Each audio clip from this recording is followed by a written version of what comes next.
Hi, my name's Connie Going. I'm an adoptive mom, an advocate for children, and I have worked in the Florida system for 25 plus years as a partner, as a part of the system. I left 5 years ago when I adopted my two sons, and it truly, truly amazes me that when I open up the news, I see another incident. People say we don't have crystal balls, but are we being proactive enough to keep those things from happening?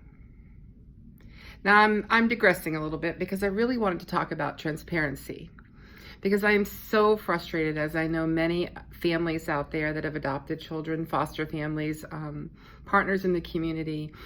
You know, something happens, the public doesn't know about it yet. They start to make a plan of action so it lands good in the media. And the minute that it hits public, we're going to hear this. We're very transparent. We are the most transparent we've ever been. I'm here to say you're not transparent enough, because I do not understand why, when something happens in child welfare, somebody doesn't just step up and say, this is exactly what happened. This was our role in it,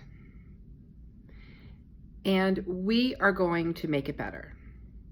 Now, you may hear pieces of that, but in reality, I call privatization in the form that we have it now, and pardon what I'm going to say, but the crap rolls downhill.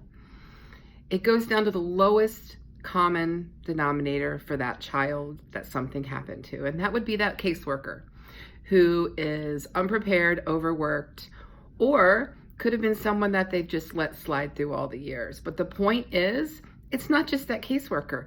They have a supervisor, they have an assistant program director, and now in privatization, we have more layers to get to the top than we can imagine. I want to stand here and say that everybody in that line needs to be held accountable. Start at DCF and go down. Who manages the contract? Do things ever change? Then you move into the upper management of the privatization agency. Who's accountable there? Who's overseeing these cases? And yes, there are a lot of cases. Oh my gosh. But there always have been a lot of cases, and more are coming in the door every day. So instead of making excuses, own it. When something happens in our community, I usually get a call. I get a lot of calls actually, kind of under the table, and people are very afraid to come forward.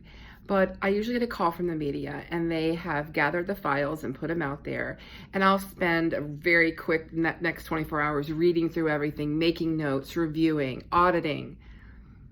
And what I see, and what I've consistently seen, is that there are people at the top of this accountability line that aren't being held accountable. Yet all of a sudden, caseworkers gone, supervisors gone. Well, that may solve that problem temporarily. But honestly, let's talk about what happens, because those people who are managing it are still there. The systems are still there. We're really tired, and I can speak for a lot of people because I have these conversations almost every day, of seeing things done the way that they are done. We are losing children. They are dying. They are committing suicide. Tell us the truth, put it out there, and show ownership up the line. And Governor DeSantis, if you're listening, I say to you, what about this contract that just continues and continues with any agency that is not truly, truly transparent and meeting the needs completely of the community? What's that about? Put your comments in the box. Let's talk. Message me. It's time for change. Thank you.